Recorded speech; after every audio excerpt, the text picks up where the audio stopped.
I am an advocate for having this conversation in the early stage, not the marriage, when we are dating someone. Should you have separate or joint bank accounts?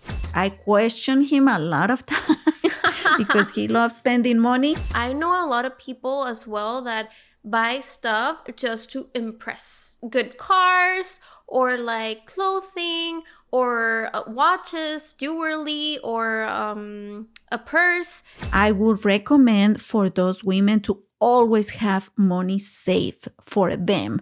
You always need to have a plan in case you are in danger in a relationship. Aquí escuchamos, aprendemos y crecemos juntas. Bienvenida a Rollos de Mujeres.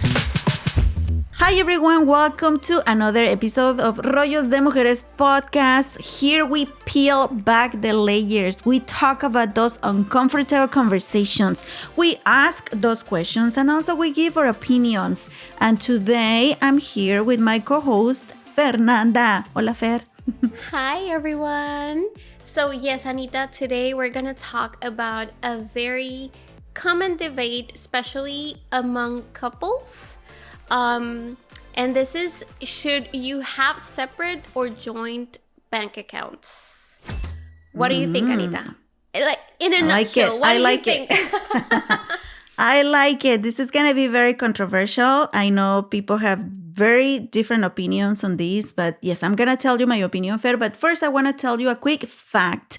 Okay. Did you know that according to a 2020 survey by TD Ameritrade, 39% of couples in the U.S. have joint bank accounts, while 31% prefer to keep their finances separate and the rest opt for a mix of both. Interesting. Okay. So I'm going to start with you. Can I ask you? Some people don't like to talk about finances. I'm very open to talk about money and how I manage money with my husband, but I notice that a lot of people feel uncomfortable if I ask that question. How things work with you, Fer? Because you guys are not married, so it's even more complicated, right? When you guys are not married. I don't know. No, totally, Anita. I feel like this is like, it's funny because this is like a conversation I recently had with my boyfriend. It's very interesting because actually like financial stuff, it's as important as, sexual stuff. Like you have to have this conversation with your partner. And in my case, like personally, what I can say is that since I'm not married, like I feel like and this is totally me. I'm not like talking about his perspective, right? But I feel like I don't have the right, quote unquote, right to have access to all his financial information, And interesting. Like, cause it's like, okay, but we're not married, But at the same time, like he's very open to talk about it. And I feel like I tend to be very organized with my finances, while in my opinion, he's not as organized. And sometimes I'm like, well, let me help you if you want. But I do feel that this is a topic that not a lot of couples talk about. I don't know if it's because, it just gets to a point where, okay, there's money on the table. Like, what's mine, it's yours. And when there's no money, it's like, well, how come there's no money? It's like the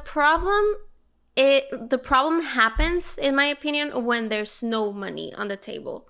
Because if there's money, then you're not thinking of, okay, there's money. Like, I can buy stuff. I can pay for things. It's like, I don't care where this money is coming from.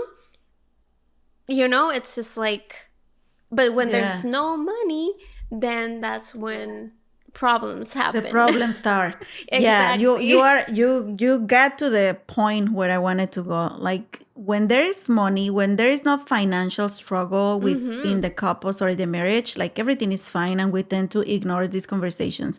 But at the moment, let's say someone loses their job or there is not enough money to pay the mortgage or or you have to go to the hospital is where everything gets so tense. And believe me, this can cause divorce, like, or separations or 100%. ending of the relationship. And there is a study from the University of Michigan that found that financial disagreements are one of the top reasons couples fight. And the way money is managed can significantly impact relationship satisfaction. Like, yes, you can say, I don't want to have sex with you tonight just because you guys have money problems. Right. And not just that, is one of the top reasons for divorces as well. Oh, no, And totally. I am an advocate for having this conversation in the early stage, not the marriage, when we are dating someone. And I had the big mistake of not having this conversation with my previous marriage, and it ended up really bad. And it's not a secret that I'm always been a very hardworking person. I'm very responsible with my money, with my finances, and I ended up pretty much, ¿cómo se dice? Manteniendo a mi ex marido. Yeah, Like, basically like taking care of him. Taking care of him, like financially. And it's overwhelming. It ends the emotional, and the relationship ends if things turn away. And for that same reason, when I started dating my actual husband now, that was a very clear topic for me to have this conversation about money, because first, I didn't want someone that was not responsible with his finances, someone that was not responsible with work. You gotta generate money somehow. And also, I don't know, I don't like people that carries debt. I don't like that, because if you have a lot of debt, it's because obviously you don't know how to manage your money. So for me, that was very important. And yes, I'm one of those 39% of couples in the US that we have joint bank accounts. We have these conversations since the start, and we were living together for a year before we got married. Now, our situation may be very different to yours, Fer, because I had a kid already, right? So there are more things involved in the relationship. But I'm surprised that he never refused, or he never say no, or because I gotta be honest here too. He makes a lot more money than me. My husband makes more money than me, and it has always been like that since we got together. But for him was very like open, and he was very like, he's a giver. He shows love by giving and providing and protecting us. So it was never a problem with him. And I have to say, he came from a long time relationship where the person spent his money. So he could have that excuse that he was traumatized and he couldn't trust women. And I could have the excuse too that I took care of my ex-husband as well, and they took advantage of me. We both could have those excuses. But when we sat together and we decided to become a couple and to plan for a wedding and being a married, casarnos pues, we had very clear that we had to start from scratch, that we had to trust each other, and we had to do things right. And it has worked incredible for us, Fer. Like, we trust each other. We both see the numbers in the bank accounts. Now we have a mess because we have different bank accounts. We have, like, how would you call it? Like joint bank account for the house expenses. And then we have the business accounts because we have two businesses, Rollos de Mujeres Media, and we have the Casa Investment where we do like flipping houses and investments in real estate. So are a bunch of bank accounts, but we both have access to all of them. He can see the numbers and he questions me sometimes, hey, what happened here? I question him a lot of times because he loves spending money. But I like it because we know what's going on. We both feel pressure when there is no enough money in one of the accounts. We both act to do something about it. And you know what? At the end of the day, I feel like if you don't trust your partner in that sense, there is an issue, no? And also, I feel like we have been able to grow together because we have been working together. The businesses wouldn't be possible if my husband is not the person who he is. Like, he works so hard. We use his money to pay for the bills. And then the money I was generating has been invested in another businesses, but it's not because all for me is because we both work together and we dream together, and that keep us together as well. Because believe me, Fer, I don't know how long have you been with your boyfriend, but there are many changes through, and I say marriage because I'm married, like with paper, but you may not have a paper that says that you are married, but you are building a family with your boyfriend. You are building a company, a dream, and a home, everything. So that's my perspective, but I'm not in your shoes. No, totally, I don't know. totally. And I mean, another fact here is that interestingly, oh my God, I can say that word. Couples who combine their finances tend to report higher levels of trust and transparency, while those with separate accounts often feel more independent but may struggle with less communication around money matters. So I think this is like completely true. I also feel like, I don't know, I guess like it's something that I've never talked about before with a partner. Like I've never been in a situation where I'm like, well, this is something that you have to talk about, right? Because with previous boyfriends that I, had, this was never a conversation, because we didn't live together. We were just like, that type of like de manita sudada. I would see him like some of them like every day, but we didn't live together. We weren't sharing like, servicios or like the car or stuff like that. It's like, okay, so I make my own money, you make your own money, and it's like we spend it however we want.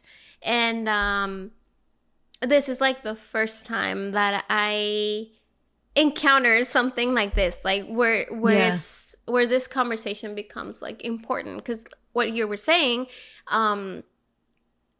we're building something. It's not like, oh, sí, una relación casual, like whatever, like we're working for the relationship to work. And yeah, I think it's an interesting topic.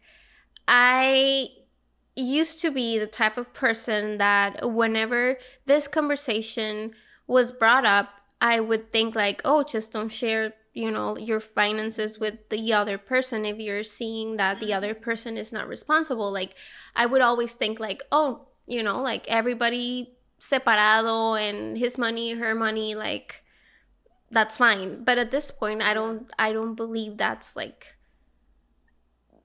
it's not like a one size fits all type of thing. Like it depends on the situation, it depends on the relationship, it depends on the goals that a couple has.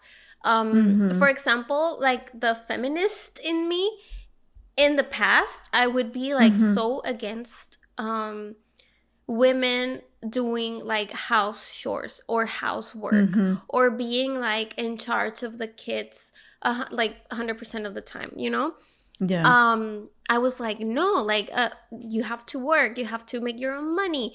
But I learned that with time, there's women that really like that and that really enjoy that. And honestly, that's being a mom and like taking care of the house. It's like one of the hardest job, if not the hardest jobs ever, and it's totally unpaid, So that's really like a job. At this point, I'm like, if you can do it, if you want to do it, if it's possible for, in this case, the man to provide the money, like to take care of the economic side of it, then that's fine. These are conversations that you have to have with your partner, because again, like as a woman, you're not making any money. Or it could be like, the al revés. Yeah, it could be like the guy is at the house taking care of the kids. I've known some cases like that where the woman is the one that goes out and works, and that's perfectly fine. And yeah, I do think that at this point, in my case, like this is a conversation that I have to have. And one of the things that I've noticed, and I guess like it's the first thing that I was like, okay, this is important. Like we do have to talk about this, was because when I was, as you know, when I was living in El Paso, Juarez, in the border, and he was here in DC, we would meet probably like once a month. But I was not making like a lot of money over there. Of course, it's like way less paid compared to like what people make here in DC. So I would have to like organize myself and my finances in order to, you know, pay for my flight, to go visit him, or to go like see him in a different city or whatever. So I would always be like, hey, can you tell me like where are we going this time? Am I gonna see you like in DC, in Miami? Like where is it that we're going? Because I need to look for flights. And he has this really, in my opinion, bad habit of, you know, waiting until the last minute to buy flights, to book hotels. And of course, when you're doing that, prices are extremely expensive. And I'm like the type of person that likes to travel a lot, but at the same time, I always try to save. Exactly. Like, there's no way that I'm going to pay like $600 to go to Miami when I've seen a lot of flights that are like $250 or $200 even. The other day I was looking at a flight from DC to LA, and it was, I think like round trip was $180. That's like super cheap. So if I'm able to find those type of, you know, prices for flight, I'm gonna go for that. Like I don't want to wait until the last minute to book a flight to a destination and then paying like Europe prices, kind of like if I was going to Europe. So yeah, that's like something, that's a conversation we had, and we're still like, como que sí, como que no, ajá. But it's, adjust. I mean, at least we're having the conversation, and I'm not just like, oh, whatever, then we'll just, you know, it's something that we do talk about. No, it's because you brought up a really good point, Fer, to the table. There is always one part that is more organized and it's more skilled with finances. It can be the man, it can be the woman. I'm not saying that we are better at it, but in my experience, it happens the same. Like at home, I am very good, like keeping track of the money. Like I'm always thinking how we can invest. I'm always thinking how can we generate more money. That's my mentality. I came from being super, super poor that I'm traumatized about not having money to feed my kids or to feed myself or to pay for. In this country, you need to have medical insurance. If not, if you have kids and you don't have medical insurance, oh my God, I don't know what you're thinking. You got to be responsible with your finances. My husband, on the other hand, he loves spending. He's like, I swear, like I when I get back to the house and I see packages outside, I'm like, what did he order now? I need to keep an eye on him all the time. That's and so he funny. orders the most random and useful, ¿cómo se dice? Like useless stuff. Like he can buy, I remember one time he bought this freaking hula hoop that this lady, we went to a park, we took Caleb to a park, our son, he was younger, and then there was this little market and this lady was selling hula hoops. $50 for a freaking plastic hula hoop. But Anita, estamos haciendo algo mal. We're not selling because we were not selling right. But he shows love by buying stuff. And Kayla was playing with the hula hoop, so he bought the $50 hula hoop that we ended up throwing to the garage and then in the trash. So, and for me, that's not a thing at all. Like I need to see where the money is going, and I'm very careful with the money. So that's why it's important to work as a team. And there have been moments where he kind of like gets mad and he's like, why? If it was for my husband, right now he will be at the dealer buying a Jeep and buying more gym equipment and, you know, like stuff that he doesn't even use. And he sometimes gets a little upset, like saying, oh, I worked so hard and I just got my bonus. I can't believe I cannot go and buy a Jeep. But then we had conversations and he really appreciates that thanks to me pulling back in a lot of things, we have been able to invest in real estate, for example, or have savings in case he loses his job. We know that for 6 months we are covered. like, and he appreciates that. And then sometimes I give him the example. I'm like, okay, just think about it. Just imagine that you marry this woman that is very unresponsible with the money, and I will just grab the credit card and I will go crazy shopping at Louis Vuitton or super expensive shoes. I walk on the streets with rocks. Like, it's ridiculous for me to have those super expensive shoes. But just imagine I will be that woman. And there is a lot of women out there that do that don't care about how hard the husband works and will spend all your money. And I will just be like extending my hand and saying, I need more money. You wouldn't like that, right? And he's like, no, and that's why I marry you. So we gotta work together. And it can be the other way around. It can be the girl that was, like crazy shopping or the guy. But that's why it's important to have this conversation.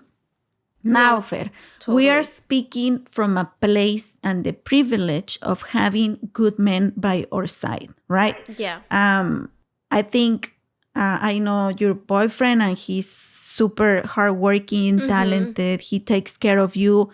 And my husband is the same. So I feel like we are speaking from that privilege, like having a good man next to us. But I came from relationships where men were not like that. And just going back to my childhood, my dad was an abuser with my mom. So, and I know there is a lot of women out there that may be in those type of relationships. I would recommend for those women to always have money saved for them. You always need to have a plan in case you are in danger in a relationship to be able to, one, run away, like go somewhere. Second, not being manipulated by the man because he has the power and he has the money. And second, in case you have kids. And I have friends and I know people that are on those situations, Fer, and it hurts. It's so frustrating and it's so painful to see them depending on a man monetariamente. So I would recommend that. But if you have a partner that is cooperating and you both are on the same path, I feel like having joint accounts, it's going to help the marriage grow and stick together longer. That's my opinion, Fer.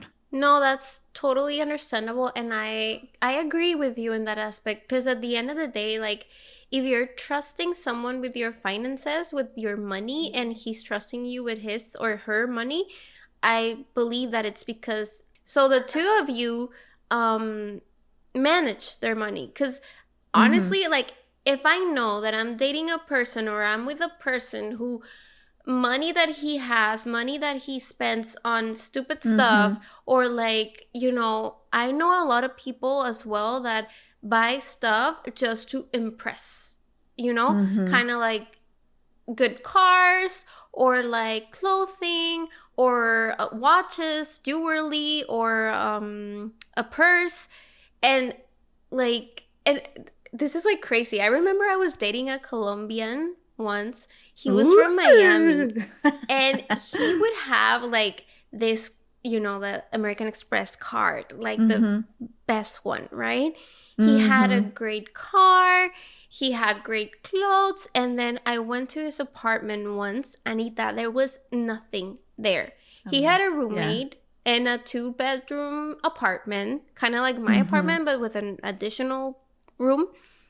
And so he had a roommate. He didn't even have like a bed frame. He would sleep in the what's it called? Oh my God, the mattress. The mattress, just the mattress. And I was like, I don't get that logic, honestly. And that's like, why? And that's a red flag. And that's a red flag for you girls. Totally. I never, now that you're mentioning that, I didn't know, but when I was dating Dustin, my husband, he was driving a Jeep, like a new model Jeep. And I love Jeeps. But I didn't see his car for a while while we were dating, which is funny because I remember I always park right in front of the restaurants or places we were going. And I had a Honda CRV, and he laughs. He says I was driving a mommy car, like a soccer mom car. And I was like, yeah, I don't have anything to hide. I've always been myself. I feel proud of what I've done, and I don't have anything to feel ashamed of. So I would park in front, and he always will walk me to the car, and then I will never look back to see where his car was. And he say he was trying to hide his car because he didn't want an interesada, like a gold digger, to go behind him. And I was like, that's funny because I'm the person that Yeah, like, if I look at something in a man, it's never gonna be the money. yeah. I dated someone with, I don't know if a lot of money, but money in the past. And I hate his attitude. I hate his personality. I hate a lot of things of him. That's why I ended up knowing that relationship. But if I look for some values in a man, it was going to be how hardworking he was, how responsible he was with money. Why, Fer? And this is for young couples, because girls, don't let yourself get attracted by those men like flashing, like Fer, you say, with the credit cards, with the new car or whatever, because those are not good signs that he's going to be a responsible person. But you need to look for how responsible they are with their work, if they are in debt or they are not, how he treat you, and how the communication is when you guys talk about money, because it's how you're gonna know if you guys can build something together. And let's be honest, Fer, in our 20s, even in my early 30s, I had nothing. Like, it's so hard in this country to have something, right? To have your first house or so cars expensive. Or whatever. It is hard. We go check by check every month. Yeah. But if you find those right qualities in a person and you both work together, you can build for real. You can build millions or even billions if you guys work together. But if you have those values as well, you share those values. So I'm glad that you didn't end up with that guy. Oh, I don't even know who he is, and I don't like him. But, pobrecito. You made the right choice. No, totally. I remember just like I felt so uncomfortable, and this is like someone that I wasn't taking like very serious, because again, like he was living in Florida, I was in Texas. We kind of communicated a lot via like, like WhatsApp and text messages, but I don't know. And then when I saw the apartment, I was like, doesn't make sense. Like, we're at the restaurant and you're like showing me your card, kind of like, like this, like, oh, look at the card that I have. Like, it's freaking American Express, the most like top card, right? And it's like, but you only have a mattress in your apartment. It's like, doesn't make sense. So that was a big red flag for me. And like, if you're gonna, I'm not against, like having a joint bank account, but I do feel that you have to trust that person a lot in order to, be able to accept that type of And that's why there is the dating time, el noviazgo, because you have to meet that person to see, okay, we don't share the same values. I see these red flags. We are not for each other. And it may feel like the end of the world at the moment, but believe me, there is a lot more in the future. So I guess I would like to know what the audience thinks, what they are doing. Do they have joint accounts? Do you have separate accounts? What's your experience with your finances with your partner? Let us know. We want to learn. You may have a different experience than us. Remember to follow us on social media. You can find us at Rollos de Mujeres Podcast. ¿Cómo te encuentran a ti, Fer? How can they find you? You can find me as Fernanda Lefon on every social media. And how can we find you, Anita? Pues Rollos de Mujeres, the same thing. I need to change the name, where people get so confused because it's like, what's your page? Both are my pages. One is a podcast and one is at Rollos de Mujeres, at Rollos de Mujeres Podcast. Follow us, join the conversation. Let us know, how is it going financially for you and your partner or your husband or your wife? We want to know. We want the chisme. Yes, and thank you for listening. Share the podcast, right? Yes, 100%. Let us know, like you were saying, join the conversation. And remember that it's not like a one size fits all. So every situation is different, but we want to know the chismecito. We want to know if it worked for you, if it didn't, everything, let us know. Yes. See you guys next week. See you. Bye-bye.